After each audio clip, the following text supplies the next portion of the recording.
Hey guys, Dr. Decks here. Today I'm going to talk to you about some tape measure hacks, some things that I've learned over the years, and a couple things that helped me as a deck builder. This video may not be for all you seasoned veterans and pros out there, but we always appreciate your comments down below to help those new guys and those do-it-yourselfers learn even more than what they're learning from this video. So if you like what you see today, or even if you hate what you see today, don't forget to click that subscribe button and hit the bell icon to be notified when we're putting out new content, as only 17% of you subscribe to this channel. All right, enough of that. So what I have here are two identical tape measures. One is brand spanking new, and one is probably a year old. But this is my favorite tape. It's a Stanley Fat Max. It's a 25 footer. It's an original Fat Max. And this tape is very adequate to build first place award-winning decks, because that's what I used to do exactly that, okay? But my first tape measure hack is the most important hack that I've ever used on a tape measure, and it has absolutely nothing to do with the tape. It has to do with the case.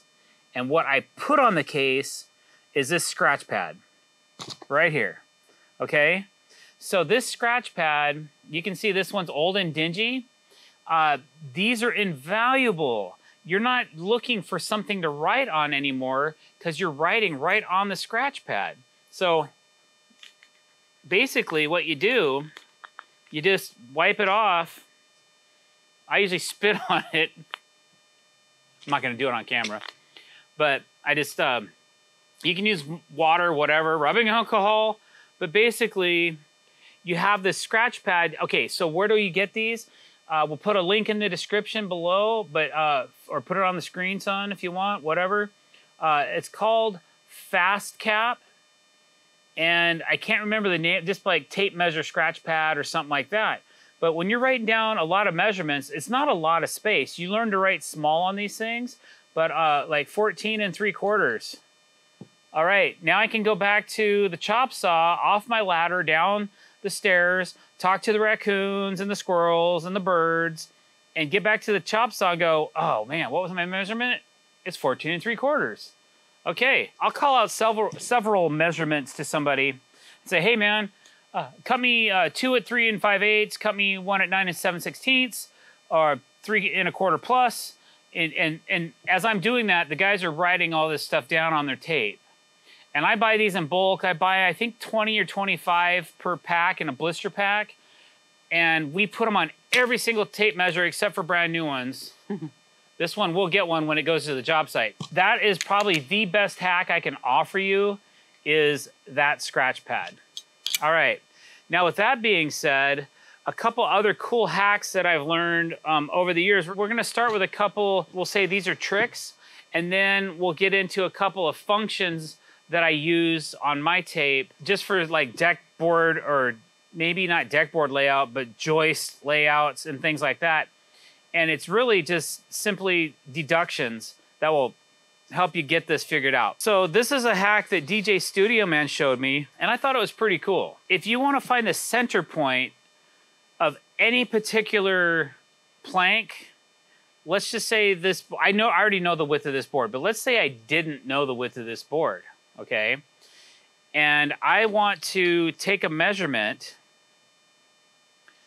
crosswise. So what you do, if I wanted to find the center point of this board, I would hook the tape to the edge of this board right here, and let's just say 10 inches is an easily divisible number. So I'm going to say, I'm going to put this side tight against the board, put this side on the same side of the tape. You got to use the same side of the tape. And I measure this side to 10 inches, okay? And then I mark this at 5.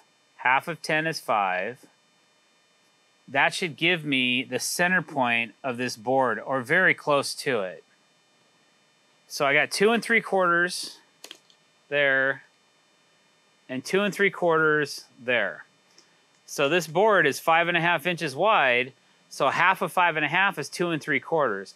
I already knew that, but it's kind of a cool way to find the halfway point. So that's kind of a cool hack. And then another one that I've seen floating around the internet that I thought was kind of cool. Let's just say you have to draw some kind of a circle. You don't have a compass with you. You don't have the right size lid or jar or bucket or whatever size circumference you're trying to come up with, right? So this is a quick hack to get a fairly decent circle by putting a screw in the center point of whatever you're trying to draw and then measuring the distance you need. Remember that, like, when you put a pencil in here or a Sharpie or whatever you're going to draw with, you got to add the thickness of the center point of your pencil as well to get a fairly accurate measurement. But you can actually take the pencil and just spin it around the screw head like so. Don't pull too hard on the tape. You can lose it. And then that'll give you a 6-inch circle. That worked out pretty good.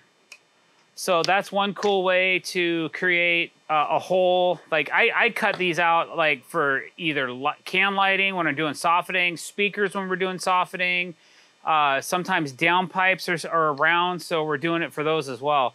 So kind of a cool little hack for you for tape measures as far as being able to get a circle cut. Okay. So something else, while I have this screw still in this board, a couple functions of the tape measure. You can find this on the internet anywhere, but I do have something I need to talk to you about that I need to rectify in a video we shot probably a year to 2 years ago. And I got a lot of flack for it, and it wasn't even me that was making the comment, but I should have corrected it back then, but I'm gonna do it now. This part of the tape measure right here, with these 3 rivets, it's intentionally loose. Okay, see it move? That movement is the thickness of this part of the tape. The reason for that is so that you can be accurate either butting into an item to measure it or pulling from it. Now, usually when we're measuring, we're pulling a lot from something and marking it, okay? But let's just say you have a wall and you need to butt into something, it automatically subtracts that 1/16 of an inch for the thickness of this blade by moving it back and forth. So that's what that's for, and that's why it's loose. It's intentionally loose. It's supposed to be loose. If it's not loose, you got an issue. Your measurements aren't going to be accurate, okay? So if you look at the outside of this tape, right here, this slot, that's so that you can actually hook onto a screw and you can pivot. So you can do big radiuses, big circumferences. You can measure on a curve. You can also draw this way. Let's just say I got a 16-inch radius I need to do, or a 16-inch circumference. So I have an 8-inch radius. I can just put my pencil on there and go and draw it out like that, okay? So that's another cool feature. I've done that so many times on decks where I'm doing, like, let's say I'm doing a reverse curve on a deck and all my joists are laid out like this, okay? Let's say that's a deck frame. And what I'll do is I'll pick a center point and I'll put it up on a tripod, or I'll put it up on lumber, or I'll screw it to something, and then I'll pull my tape measure, I'll lock it in, and then I'll go through and I'll mark each joist at whatever measurement I'm looking for, and that's a true circumference, right? Or true radius. So that's how I do a reverse curve on a deck, and that's how I figure out how to cut those in. So that's kind of a cool function as well. Okay, 2 more for you. Let's talk about layout, okay? So a lot of people already know this, and this is pretty basic information, but every 16 inches, we frame our decks a lot of times 16 inches on center. Every 16 inches on these tapes, it's red. So if you add 16 and 16, you get 32. It's red. So that's your 16-inch on center mark, right?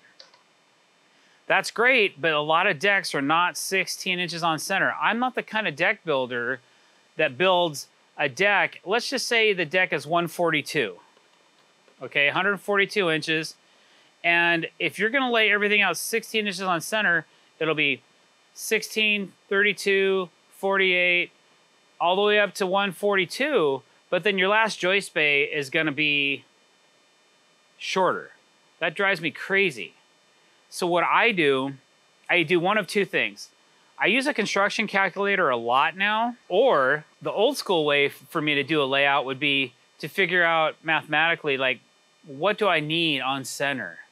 Let's just say it ended up being 15.5 inches on center instead of 16. So the way I do my layout that way is I subtract a 1/2 inch every red mark, or every red identifier, right here. I subtract a 1/2 inch. So the first layout is gonna be 15.5. I'm gonna subtract a 1/2 inch off this one. And then when I get to this one, I'm gonna subtract a full inch. And then when I get to the next one, I'm gonna subtract 1.5 inches. Here's the mark. Then when I go to the next one, I am gonna subtract 2 inches. So this is actually where my layout's gonna be, is 2 inches. And then on the next one, it's 2.5. And then on the next one, it's 3. So you're subtracting a 1/2 inch extra every time you do a layout if you had to happen to be 15.5 inches on center. You can basically apply that technique to any mathematical range as long as you can deduct as you're going. That's why I like to do quarters, fractions of quarters, halves. 3/8 gets a little sticky. 5/8 gets a little sticky. That's when I pull out the construction calculator because, you know, I can't process that much math in my head. But I can easily process those other lengths very easily. So that's probably a hack that I use a lot.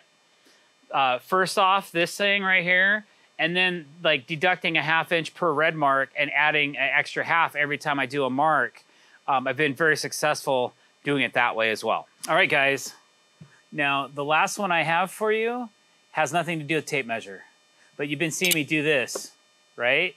I get this question on our Instagram feed a lot. Sometimes I get it here, but when you're using one of these, you're probably using one of these. Now, I wasn't a big believer in Pica pencils until they sent me some and said, hey, doctor, try these. And then I said, you know what? I'm gonna adapt one of these to my pencil pull, my quick snap. So what I did was I buy these quick snaps at Home Depot locally in my region. It's basically a metal plate and a pencil holder with a magnet on the back of it right here. And then there's a rubber grip that holds your carpenter pencil or whatever pencil or Sharpie or whatever. So what I did was I was like, I wonder if the Pica pencil will fit in my quick grip. And it took a minute, but yeah, it actually does. It actually works so well that sometimes when I pull the Pica pencil off the striker plate, sometimes it pulls apart. But that's just something I got to get used to. I actually, when that happens, I start grabbing it by the rubber grip instead of by the pencil. And you can train yourself to do that. When you're doing this hundreds of times a day, you'll start reaching higher for it. Now on the weekends when I'm doing a side project and I don't have one of these on, I'm constantly grabbing at my chest, looking for this thing. And then I kind of smile to myself and laugh because I don't have one on dummy. They're at work, or usually I don't keep these around the house too much. I should. I have really found that this is one of the most efficient ways for marking is these Pica. This is called a Pica Dry. And it also comes with a little case, a sharpening case that you can drop this into. But I just like having something so on the fly, so fast. This is what I consider a hack as well. And it's what I'm gonna leave you with today as my final point. There's tons of other tape measure hacks out there. You can search and search and search. Those are the ones that I find the most efficient and the most effective for what I do as a deck builder. All right, guys? So if you like this video or you learned a little something, don't forget to click that subscribe button, hit that bell icon to be notified when we're putting out new content. Don't forget to like this video and leave us a comment below. Share your hacks with us. Maybe we'll do another video about it. Appreciate you watching. Thanks for coming to our channel. Have a great day.